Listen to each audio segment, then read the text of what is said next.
Sud Radio, c'est ça la France, Nathalie Schrengerma. C'est ça la France, du Chili dans les gamelles et du vin dans les bidons. C'est ça la France. Bonjour à tous, bienvenue dans C'est ça la France, l'émission du savoir-faire français. Les beaux jours approchent, la fin du confinement également. Peut-être avez-vous envie justement de commencer à renouveler votre garde-robe et privilégier le Made in France. On ne cesse de le répéter dans C'est ça la France sur Sud Radio. Privilégier les produits français, c'est l'opportunité pour chacun finalement de participer à son échelle bien évidemment à la sauvegarde d'emplois dans le territoire, mais aussi la garantie d'un impact écologique limité grâce à des circuits beaucoup plus courts. Je vous propose de découvrir 3 talents, 3 jeunes entreprises qui ont misé sur une production française, voire locale. Ils ont souhaité faire rimer textile et Made in France. C'est parti dans C'est ça la France. Sud Radio, c'est ça la France. Et tout de suite, direction Nice, avec une amoureuse de sa ville qui a décidé de faire du Made in Nice. Comme je le disais, là, on est vraiment dans le local. Bonjour Elodie Abitbol. Bonjour, enchantée. Mais également, alors vous avez fondé la marque Eloab il y a 4 ans. Alors si on devait résumer Eloab, c'est quoi? C'est style bohème, chic? Oui, style bohème, chic, assez élégant, je dirais. Vous travaillez quelle matière? Que des matières très nobles. Alors j'ai souvent travaillé de la soie, beaucoup de viscose, du modal. On n'est que sur des matières vraiment très nobles. L'idée principale, c'est que ça dure dans le temps. C'est ça, c'est intemporel. Ça se veut intemporel, indémodable. Tout à fait, et indémodable. D'ailleurs, il n'y a pas beaucoup d'imprimés sur vos modèles. Non. Alors, à chaque fois que j'essaye, ça ne marche pas. C'est-à-dire que je fais un prototype et puis finalement, je le remballe. Non, c'est pas moi. Est-ce qu'on peut dire que vous, votre leitmotiv, c'est très peu de pièces, mais on les fait bien? Celles qu'on les fait sont parfaites. Exactement. Et encore, très peu de pièces. Finalement, au fil des années, on en fait de plus en plus. Mais c'est vrai qu'on reste sur des modèles qui sont des vêtements authentiques, fonctionnels, simples, élégants. Et c'est surtout pour avoir, c'est un style qui dure. Donc, pas quelque chose qui va passer de mode et qu'on se dit l'année prochaine, on n'aura plus le plaisir de le porter. Ouais. C'est quelque chose qui est important. Vous avez vraiment, vous souhaitez privilégier le Made in Nice, je le disais, une amoureuse de sa ville, une fabrication locale. C'est quoi? C'est pour des raisons écologiques? C'est plutôt votre côté chauvin, montrer que la mode, c'est pas qu'à Paris? Je crois que c'est ça. C'est une petite revanche finalement, parce que j'ai beau m'inspirer de pas mal de belles... de belles marques parisiennes et de tout ce qui se fait, de tout ce qu'on voit sur des beaux défilés à Paris. Je reste convaincue que finalement, ce savoir-faire-là, il peut être local. Il suffit de trouver les bonnes personnes et j'ai la chance de les avoir trouvées. C'est ça, vous avez réuni tous les talents pour travailler et faire vraiment vos pièces de A à Z à Nice. Exactement. C'est-à-dire que mon fournisseur de tissus, on part... on travaille tous les deux des heures dans ces ateliers pour trouver la pièce qu'il faut et puis donc tout est vraiment à Nice, de l'étiquetage, la confection, le patronage, absolument tout. On dit de vous que vous êtes obsédée par la pièce parfaite. C'est quoi la pièce parfaite? La pièce parfaite, c'est celle qui vous rend élégante, sans superflu, sans rien rajouter. Et juste parce que vous l'avez enfilé et que par la matière et par la coupe, on a besoin de rien d'autre. Ouais. C'est la pièce parfaite. Alors, ce qui est dingue, c'est de se dire que vous étiez destinée à être orthophoniste. Que s'est-il passé? Oui. C'est un grand écart. C'est vrai, mais finalement, une orthophoniste qui, quoi qu'il arrive, adorait quand même les vêtements.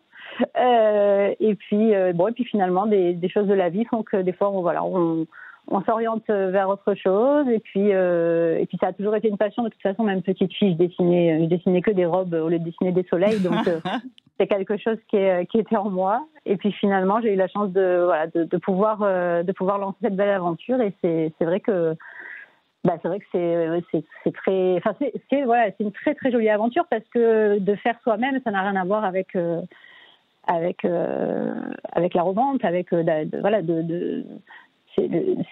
c'est mes modèles, c'est ma griffe, donc du coup c'est une toute autre aventure. Ouais. Alors, une toute autre histoire. C'est exactement ça. Alors justement, au bout de 4 ans, quel bilan vous dressez de cette belle aventure? Parce que je tiens à préciser à nos auditeurs, d'ailleurs ça va peut-être donner du courage à certains qui n'osent pas se lancer, vous avez démarré avec rien, hein. Vous avez dû tout faire. Rien. Avec rien du tout, j'ai démarré avec un site uniquement. avec quelques basiques, des t-shirts, mais qui étaient, quand je dis t-shirt, ça paraît comme ça anodin, mais c'était des matières très belles, des coupes parfaites, parce que je reste aussi convaincue que c'est souvent ce qu'on trouve le moins, c'est ça, c'est les belles pièces plutôt simples mais très belles. Et comme un t-shirt basique, je trouve qu'aujourd'hui c'est peut-être ce qu'il y a de plus dur à trouver dans toutes les marques. Donc finalement, voilà, j'ai commencé avec le site et on a eu la chance de commencer avec la belle chanteuse Rose comme égérie de la marque. Qui Ça est aide.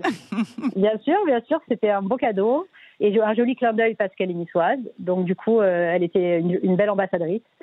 Et puis, je suis rentrée surtout dans ce monde des réseaux sociaux d'Instagram que je ne connaissais que très peu à l'époque. Et alors, qu'est-ce que ça apporte? On va dire que ça apporte, c'est fantastique parce que c'est des jeunes femmes qui sont pour la plupart incroyables, extraordinaires. Au-delà de elles postent bien sûr des looks qu'elles présentent à leur communauté pour les aiguiller, pour leur donner des idées, pour leur donner envie, mais c'est un monde incroyable et dans lequel je suis rentrée. J'ai eu la chance de rentrer et certaines m'ont fait confiance il y a 4 ans quand j'étais toute petite et qu'on parlait très peu de moi. Et puis ça a beaucoup aidé parce que c'était finalement ma com passée par là. Et puis d'année en année, ça a grossi, le nombre d'influenceuses s'est multiplié. On a commencé à avoir un joli nom et sur les réseaux. Et puis aujourd'hui, on en est que on a pu ouvrir le premier vrai showroom en plein cœur de Nice dans le Carré d'Or. Avant, on était beaucoup moins bien placés et beaucoup moins connus. Donc voilà, ça fait qu'évoluer. Donc Et vous avez le sentiment finalement que les réseaux sociaux, j'allais dire, vous êtes arrivé à la bonne époque, parce qu'on n'a plus besoin d'avoir, j'imagine, un budget de communication conséquent. C'est différent en fait. Il n'y a plus de frontières grâce au numérique et finalement, ça marche au coup de cœur. Ça marche au coup de cœur. Après, ça reste un monde où il faut se battre et où il y a quand même un échange avec certaines influenceuses qui peut être conséquent, suivant qui c'est, évidemment. Et puis des fois, c'est un coup de poker. Des fois, on va de la concurrence, vous avez raison. Il y a de la concurrence et puis il faut aussi bien la choisir parce que le reflet que va avoir votre vêtement sur la personne, si vous la choisissez mal, ça peut donner une mauvaise image à votre marque. Et puis donc il faut bien la choisir pour plein de raisons. Moi, je sais que je l'ai choisie pas juste parce qu'elles vont être jolies ou parce qu'elles vont avoir 300 000 abonnés. Il y a bien d'autres choses à regarder quand on choisit une influenceuse. Mais c'est un monde incroyable. Jusqu'à aujourd'hui, ça m'échappe encore. Vous n'êtes pas la seule. Ah oui. Dernière question, justement, Élodie. Quelle a été la partie la plus dure, justement, quand vous avez lancé votre entreprise? Je dirais le passage du basique à la vraie collection. C'est-à-dire à commencer à faire des pantalons, des robes, à faire un peu tout, à me lancer dans une vraie mini-collection parce que je savais pas si j'allais trouver si j'allais trouver les pièces qui allaient faire la différence, si j'allais réussir à le faire. Je les avais dans ma tête, mais je savais pas si j'allais pouvoir les mettre justement en patronage. J'étais pas sûre de moi. Au final, vous avez réussi au bout de 4 ans. C'est une entreprise qui ne cesse de prendre de l'ampleur. C'est ça. Merci encore, Élodie Abitbol. Merci pour votre témoignage. Je rappelle que vous êtes la fondatrice de Eloab, qu'on peut trouver donc sur Instagram, sur le site internet, le site internet bien évidemment, eloab, j'imagine.com. Et .fr. .fr. Merci beaucoup, Élodie. Je vous souhaite un bon dimanche. Merci à vous, à très bientôt. Au revoir. Au revoir. Sud Radio, c'est ça la France, midi 30. Nathalie Schrengerma. Et nous sommes avec Serge Oponou à la tête de l'entreprise de confection qui s'appelle Le Point Français, basée à Nice. Jean-Serge, pardon. Bonjour Jean-Serge. Bonjour. Alors, vous êtes associé à Alexandre Yao, votre associé. Donc, votre entreprise, vous l'avez créée en 2019, c'est tout récent. Et là, vous apprêtez à passer à la 40aine d'employés, je tiens à le dire, 40 employés pour confectionner justement des vêtements haut de gamme avec Le Point Français. On recrute, on forme sur place. Alors, Jean-Serge, vous, on ne peut pas dire que vous en êtes à votre première marque. Racontez-nous un petit peu. Bon, en fait, j'ai toujours été passionné d'art, des peintures et tout ça. Et donc, j'ai peigné, j'ai décrivé mes émotions en abstrait. Et j'ai une amie galeriste qui m'a fait une expo qui a eu beaucoup de succès. Et elle m'a demandé comme ça pourquoi je ne transposais pas ce que je fais sur du textile et tout ça. Et là, j'ai sorti une petite collection de t-shirts avec mon espèce de dropping et mes illustrations artistiques, et que j'ai présenté à une boutique haut de gamme. Et avec beaucoup de succès. Je me rappelle que j'ai livré un mercredi et ils m'ont appelé le samedi pour du réassort. Et c'était la boutique Jean-Charles avenue Verdun, la boutique la plus haut de gamme de Nice, qui fait toutes les marques comme Lanvin, Gaultier, Première Ligne et tout ça. Et donc il y avait la marque Serge Oponou au milieu de toutes ces belles marques. Ben voilà. Comme quoi, parfois, il faut y aller au culot. Hein. C'est-à-dire qu'on y va, on va voir justement ces boutiques haut de gamme parce qu'on est fier de son produit, on a confiance. Et alors, depuis, vous avez aussi créé donc une marque bébé, marque de vêtements professionnels. Donc, c'est en créant toutes ces marques que vous avez décidé d'être vraiment, maîtriser la production de A à Z. Oui, exactement. On a présenté un peu ce qu'on faisait à un salon assez prestigieux sur Paris pendant une Fashion Week. Et là, on a eu beaucoup de boutiques dans le monde entier qui nous ont passé une commande. Et au moment de livrer, on s'est rendu compte qu'il y avait en fait, à la production, on a confié la production à un atelier qu'il y avait dans la région, mais qui s'est avéré inefficace parce que au moment de livrer, on s'est rendu compte qu'il n'avait même pas fait un dixième de ce qu'on avait à produire. Ah oui, ouais. Et donc, il y avait ce problème était réel, donc il fallait pallier à ce problème. Donc, on a décidé de monter une structure, un atelier de confection pour déjà nous servir nous-mêmes. Et il y avait d'autres créateurs que je connaissais qui avaient le même problème. Et on a étendu notre activité aux autres. Donc, le point français. Cet atelier permet donc de confectionner des produits de votre marque, mais également en marque blanche. Vous travaillez pour d'autres créateurs. Oui, on travaille pour d'autres créateurs. On a travaillé pour des grandes structures comme l'ARS, par exemple. Pendant la première vague du Covid-19, c'est nous qui avons produit pratiquement toutes les surblouses qui ont été distribuées dans les hôpitaux de Nice et alentours. Et on a produit les masques, on était homologués on avait des produits certifiés par la DGA et l'IFTH, donc on a produit des masques pour la plupart des pharmacies de la région.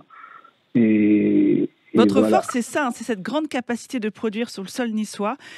Tout se fait sur place. Vous avez 3 modélistes, c'est ça, dans la maison. Vous avez un bureau d'études, un bureau de sourcing. Oui, c'est ça, exactement. On a 3 modélistes stylistes. On a un bureau d'études, on a Stéphane Gagnard, un directeur artistique qui est là sur place pour coordonner tout ça. Et on essaie d'avoir beaucoup de monde dans notre bureau d'études parce qu'on travaille avec de grosses usines qui nous proposent tout type de matières, et donc de la matière Cotex et tout ça. Donc notre grosse force, c'est la capacité à s'adapter en fait. Oui, et vous faites bien de le préciser, c'est vrai que les labels écologiques, ça, vous y êtes très attentifs. Hein. On est très attentif, et c'est parce qu'on est éco-responsable aussi qu'on a tenu à développer tout en France et tout. On voulait pas faire travailler des gens qui sont pas en capacité de travailler ou faire. On a cette dimension humaine là qui nous intéresse, qui est très importante pour nous. D'ailleurs, je rappelle que le secteur du textile, c'est la deuxième industrie la plus polluante au monde derrière le pétrole. Et ça, vous aimez à le rappeler. Hein. Ouais, d'ailleurs, dans nos produits bébés, on s'arrange pour avoir que des produits bio ou écotex. Ah oui. Dans beaucoup d'autres productions. Après, pour le prêt-à-porter, malheureusement pour nous, certaines matières qui sont très très belles sont fabriquées ailleurs, à l'étranger. Mais dès qu'on peut, on se rabat sur de la popeline 100% coton, made in France et des choses comme ça. Mais il faut le rappeler, on a perdu beaucoup de savoir-faire aussi. Donc c'est vrai qu'il faut travailler avec l'existant et au fur et à mesure rapatrier ce qui manque. Tout ce qu'on ne peut plus faire aujourd'hui, contrairement aux Italiens d'ailleurs, qui ont su mieux préserver que nous tous ces savoir-faire dans l'univers du textile. Pourquoi avoir fait le choix du Made in France ? Expliquez-nous. Parce que le Made in France, déjà, pour produire, on s'est demandé pourquoi on était obligé d'aller à chaque fois à l'étranger. Et pourquoi Parce que c'était un gros problème pour moi quand je produisais, je faisais produire mes pièces ailleurs. Et il fallait tout le temps trouver une structure à l'étranger qui te faisait tes productions, et même tu pouvais pas toujours contrôler la qualité de travail. Et je me suis dit, mais la France, et en plus Nice était un gros pôle de production. Avant, il y a des grosses marques comme J3 François, Façonna, Ball River qui sont nées à Nice. Ah oui. C'est dommage que... Il y avait un bassin historique à Nice et c'était dommage de ne pas l'utiliser. C'est ça. Et alors, donc, ouais. Dites-moi. Pardon, je vous ai coupé, Jean-Serge Oponou. Oui, donc je me suis dit, il faut ramener tout en France et tout. En plus, après, ce qui m'a conforté encore dans mon idée, c'est quand je me suis rendu compte pendant la première vague qu'on pouvait même plus acheter un Doliprane en France. Vous imaginez ? En fait, toute la confection était délocalisée, je trouvais ça trop triste. Et donc j'ai décidé, j'ai dit à Alex, on en est parlé, et Alex, c'est un stratège. Et on a décidé de monter quelque chose de beaucoup plus grand, beaucoup plus performant, et on ne compte pas s'arrêter là. Ah, ça c'est important, oui, c'est bien, il ne faut pas s'arrêter là. À vous parler d'Alex, c'est Alexandre Yao qui est donc votre associé. Et un petit mot pour finir, c'est vrai que vous êtes très complémentaires. Vous êtes designer, vraiment, vous êtes dans le stylisme. Et Alexandre Yao, lui, est diplômé des arts et métiers et de HEC, donc il a une formation commerciale. Vous êtes amis d'enfance, vous connaissez depuis plusieurs années. Donc on va dire, c'est quoi ? C'est la bonne association, c'est ça ? Être complémentaires et se connaître depuis longtemps ? C'est ça, c'est une très bonne association. Déjà, on se faisait confiance aveuglément, pas que dans le business, dans tout. Alex, je veux dire, Alex, c'est comme un petit frère à moi. C'est pas juste un ami. Et voilà. Et du coup, je peux confier, je sais pas, je peux demander à Alex de gérer les finances, de faire. Je lui fais totalement confiance. Mais c'est important, effectivement. La confiance dans une association. Et il a ce talent aussi des créateurs de reconnaître ce qui est bien fait et tout, les vêtements bien montés, des choses comme ça. Et ça, c'est intéressant. Alors, du coup, on se rejoint aussi sur ce point-là.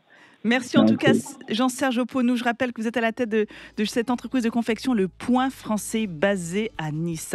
Merci, Serge Oponou. Je vous souhaite un très très bon dimanche et longue vie au Point Français. Merci à vous. Merci de vous intéresser à ce qu'on fait. Et puis, c'est bien de continuer comme ça, à encourager les entreprises qui se développent dans la région. C'est un plaisir. Au revoir. Au revoir. Allez, on va continuer notre découverte de tous ces entrepreneurs talentueux avec un nouvel invité qui, lui, travaille notamment avec une entreprise dans les Hauts-de-France, mais une entreprise connue depuis plusieurs générations pour maîtriser justement la confection de textiles. C'est parti. Sud Radio, c'est ça la France. Et nous sommes avec Mathieu Renard. Bonjour Mathieu. Bonjour Nathalie. À la tête de l'entreprise Cul et Chemise, c'est un nom original, Cul et Chemise. Oui. Pourquoi Cul et Chemise ? Parce qu'en fait, on est deux fondateurs de cette marque et c'est vrai qu'on s'est rencontrés il y a 3 ans et on est vraiment devenus comme Cul et Chemise. Cette idée de développer cette marque nous est venue il y a un petit peu plus d'1 an et on a tout de suite voulu, on s'est dit avec Yannick, on s'est dit il faut vraiment que cette marque s'appelle Cul et Chemise, parce que c'est vraiment ce qui nous représente. Alors, si on devait décrire cette marque, parce qu'elle est originale, parce que c'est pas qu'un simple t-shirt avec un logo, il y a tout un petit concept autour de ça. Exactement. Alors, c'est avant tout made in France, c'est éco-responsable, et le 3e pilier, c'est qu'on voulait un pilier fun et ludique.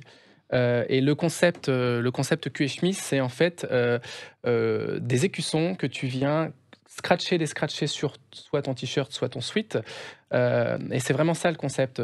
D'ailleurs, vous pouvez nous le montrer parce que vous savez qu'aujourd'hui la radio est filmée. Il est là. Et pour ceux qui écoutent, ils pourront entendre le petit bout du cratch. Exactement. Alors, moi, je vais décrire. Alors, allez, expliquez-nous. Décrivez-nous ce que vous êtes en train de faire. Alors, en fait, c'est. Alors, je vais le décrocher déjà. En fait, on a fait coudre par Lemayeux, par l'entreprise Lemayeux qui est située à Saint-André-les-Lilles, exactement dans les Hauts-de-France.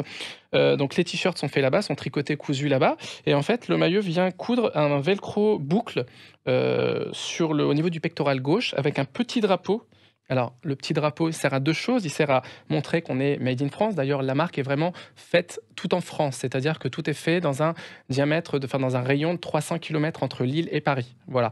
Ce petit drapeau sert également à décrocher les écussons qu'on peut venir scratcher, descratcher à l'infini. Donc là, par exemple, je prends l'écusson lillois, puisqu'on a développé un thème sur les villes de France. Donc il y a un message à travers l'écusson qu'on peut faire passer. Oui, il y a un vrai message.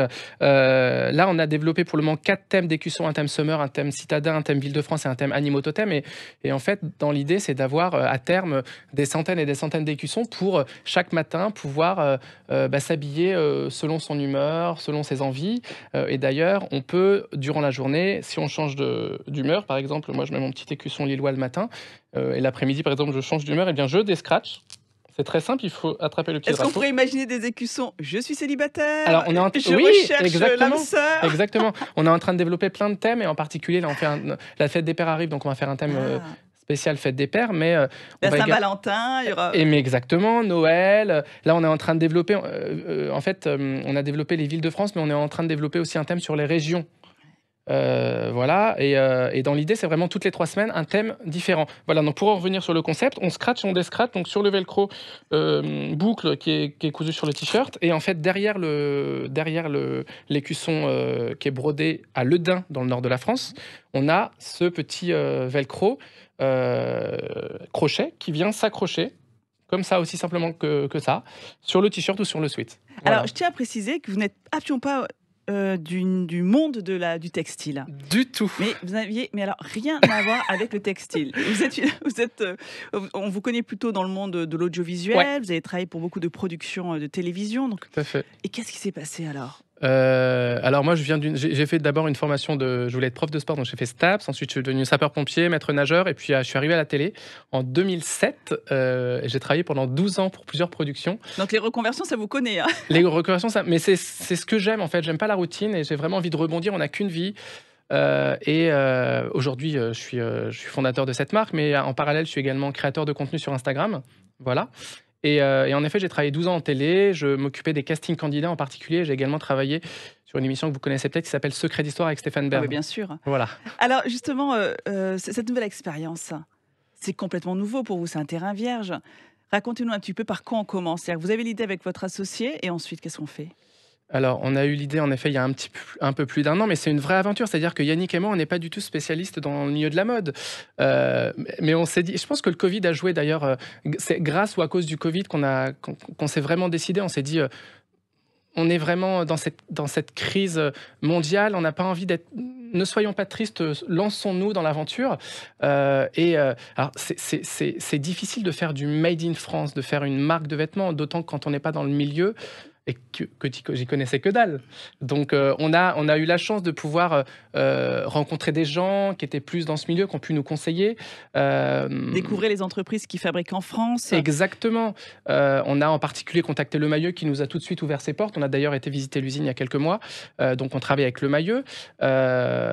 L'usine de broderie, on l'a également découverte aussi grâce à Internet.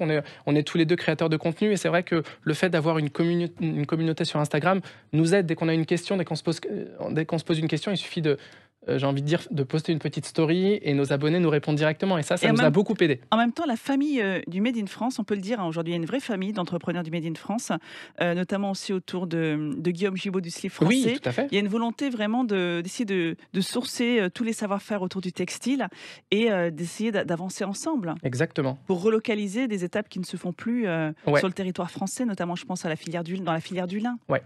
Alors d'ailleurs, au niveau du lin, on va certainement développer prochainement avec Yannick, on est en train de développer, en plus des t-shirts et des sweats, on fait développer un chino, une chemise, peut-être qu'on fera une chemise en lin, peut-être, un sweat à capuche. Mais c'est vrai que relocaliser tout ça, tout en France, c'était vraiment une volonté de notre part et pas aller, je sais pas, alors... J'allais dire l'Italie, le Portugal qui font des beaux produits, mais nous on voulait vraiment, on est en France, donc autant se rapprocher un maximum et puis surtout mettre en avant aussi le savoir-faire français. Ouais. On a des savoir-faire énormes en France, pourquoi pas en profiter ? Et les valoriser, tout les simplement. Valoriser, exactement. Alors quelle est la prochaine étape pour Cul et Chemise ? Parce que là vous avez lancé une campagne sur les réseaux sociaux, enfin sur le crowdfunding. Exactement, pardon, Nathalie. Alors expliquez-nous alors. Alors on a lancé le 12 avril une campagne de crowdfunding sur Ulule, qui est disponible dès le 12 avril jusqu'à la fin du mois de mai. Ensuite, les produits seront à retrouver sur le site internet www.cuetchemise.fr. N'oubliez pas de mettre un S à chemise. Et puis, on a également été contacté, Nathalie, par des boutiques en France, un petit peu partout dans les quatre coins de la France, qui qui vendent du Made in France et qui aimeraient avoir, dès la sortie des produits, nos produits cul et chemise dans leur boutique. Voilà. Donc tout ça est très positif, alors c'est extrêmement enthousiasmant. C'est ultra positif, c'est ultra fatigant, mais c'est passionnant en fait, cette aventure avec mon meilleur pote, et on en apprend tous les jours, vraiment. Vous apprenez le métier d'entrepreneur tous les jours. Exactement, Nathalie. Eh bien, vous savez quoi ? J'espère que vous nous donnerez des nouvelles. Voilà, on va attendre que le lancement se fasse. Là, c'était un plaisir d'avoir justement des jeunes entrepreneurs qui parient tous sur le Made in France. C'est pas simple, on l'a vu. On voit que la crise du Covid a beaucoup joué. Ça, pour beaucoup d'entre vous, il y a eu cette envie voilà, d'aider le pays, quoi. C'est-à-dire la patrie en danger, tous à la patrie, quoi. Il y a cette envie vraiment de tous se réunir ensemble, avancer ensemble. C'était un plaisir de vous avoir. Merci à vous également, chers auditeurs. On se retrouve la semaine prochaine, même jour, même heure et même radio. Et d'ici là, portez-vous bien. Merci Mathieu Renard. Merci Nathalie. Au revoir. Sud Radio, c'est ça la France.